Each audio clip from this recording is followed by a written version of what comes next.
Hey, I'm Jennifer with English Outside the Box, and you're watching 5 Minute English.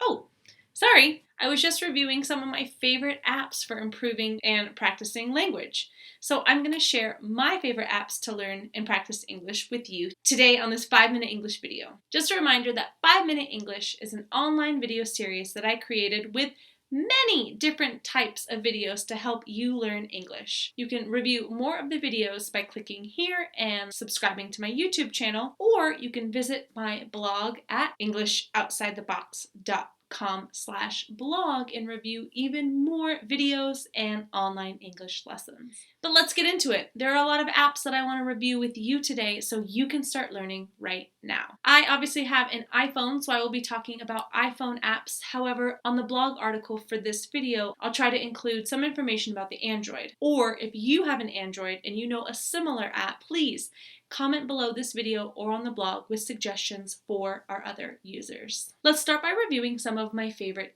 dictionary apps. Why would it be important to have a dictionary on your phone? Well, you always have your phone while you're reading, while you're watching TV. Anytime that you hear an English word you're not familiar with, pull out your phone and open up your dictionary. My favorite are the Learner's Dictionary and Dictionary.com. The Learner's Dictionary is green. Why do I love it? Let's look at some of the features. Not only can you type in a word that you're looking to find, you can also use the speak to text function. This will help you if you're not sure of the spelling. And my favorite part of this app is looking at the word of the day. Today, for example, the word is brainiac. You can access that down here. It'll give you the definition, you can look at the pronunciation, and a sample word example. I also mentioned that I loved dictionary.com.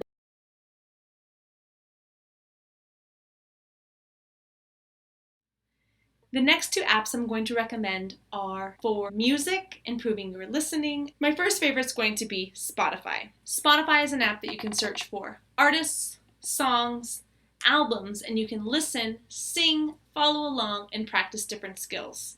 Explore a variety of English music that you enjoy listening to. You can listen in the car, when you're getting ready for work, anytime. When you're listening, try to sing along with the song to practice your speaking skills as well.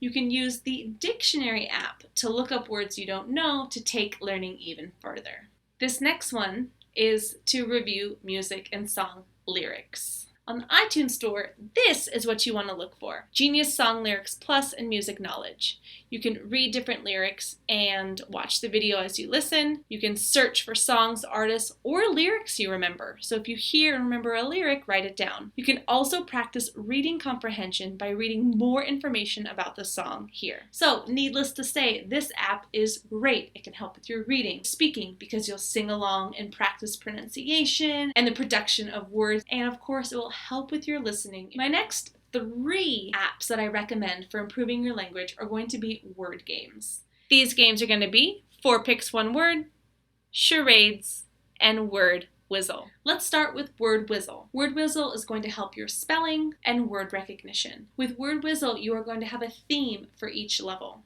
For example, this is the easy beginner level. The theme is flower. Based on these 4 letters, can you guess what that word may be? You got it. Rose. This one may be a little more difficult. The theme is wet. If you're not sure, this would be a great time to use your thesaurus.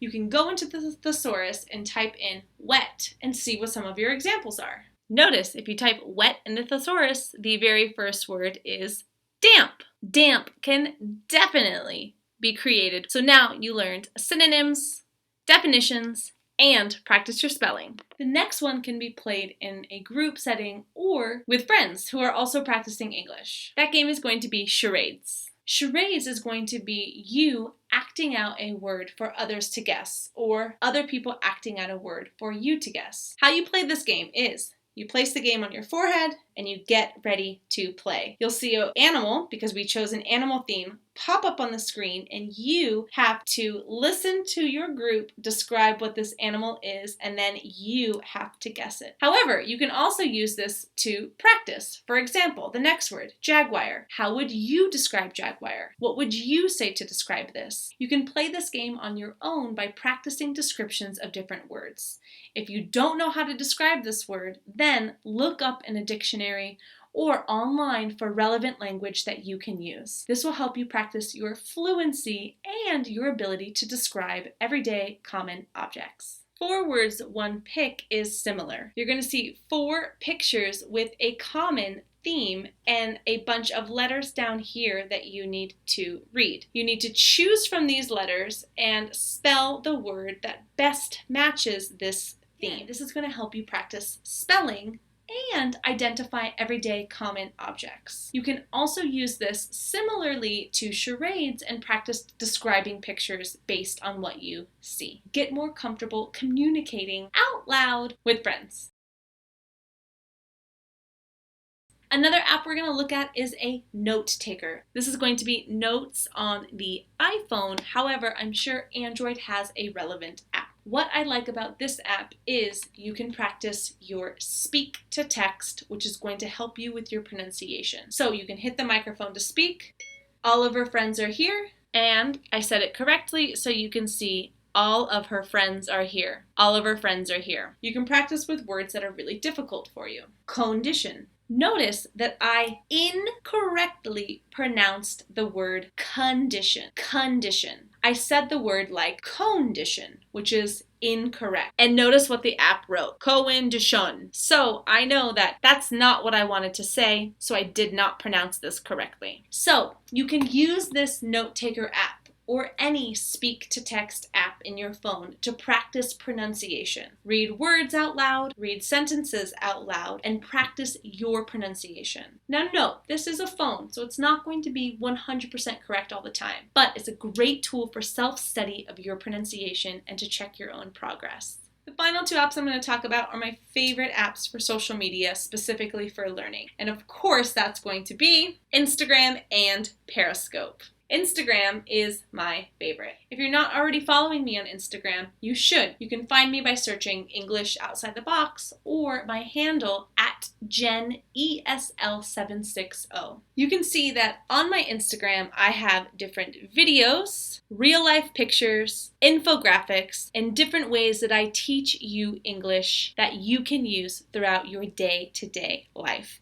I focus on teaching real English here. Real English is English that you can use every single day. It's English that I'm showing you how I use every day as a native speaker. You can learn slang, idioms, practice pronunciation, grammar, and so much more. You can use the hashtag search function to look for things that interest you. For example, English grammar. You can click on this and find different pictures and users who are posting about English grammar. You can explore this to learn even more. Additionally, you can search for different people. You can search for people with English in their username, knowing that they're probably focusing on English, or you can search for some of my favorite accounts here.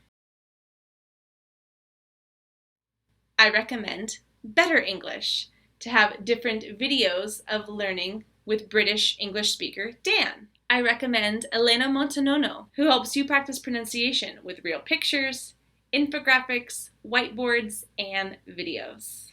Another account I recommend, Bumble TV, English Learning Bumble TV. You can explore different infographics here, teaching you a variety of different things. It's visual learning, and it's very effective. Are you a Portuguese speaker? Teacher Ariana Martins. She helps you with Portuguese and English with these helpful infographics, focusing on common mistakes made by Portuguese speakers. There are so many that I could recommend, but I only have minutes in this whole video. The final app I want to talk about is Periscope. Periscope is a way to broadcast information, and it allows you to post videos that stay live that you can watch in the moment or after. I teach English lessons on Periscope, and I know other teachers do as well. You can search for other users, you can connect with other people on Periscope, and you can continue sharing your language. You can also broadcast live practicing your own skills. You can share some videos about what you're doing speaking in English to practice. Don't forget to connect with me at JennySL760 or search for English Outside the Box so you can stay tuned to my upcoming lessons that I teach for free live on Periscope. So just to review that, these are the top apps that I recommend downloading today to help increase your English fluency and to start practicing English on the go. I hope they help you, and I hope you love them as much as I do. Do you want to continue learning with me, Jennifer, in English Outside the Box? Number one, you can sign up for my newsletter. You can type this link in your browser and you can sign up to receive weekly lessons directly to your inbox to help you improve your English skills. The second way you can continue learning with me is by signing up for online lessons via Skype. Learn more on my website. You can click this link directly right here in this video, EnglishOutsideTheBox.com, to learn more about online Skype lessons and to sign up for your trial and start learning today. I hope you enjoyed this 5-minute English video lesson, and I look forward to seeing you next week for even more language improvement. Happy studying, have a great week, and I'll see you soon.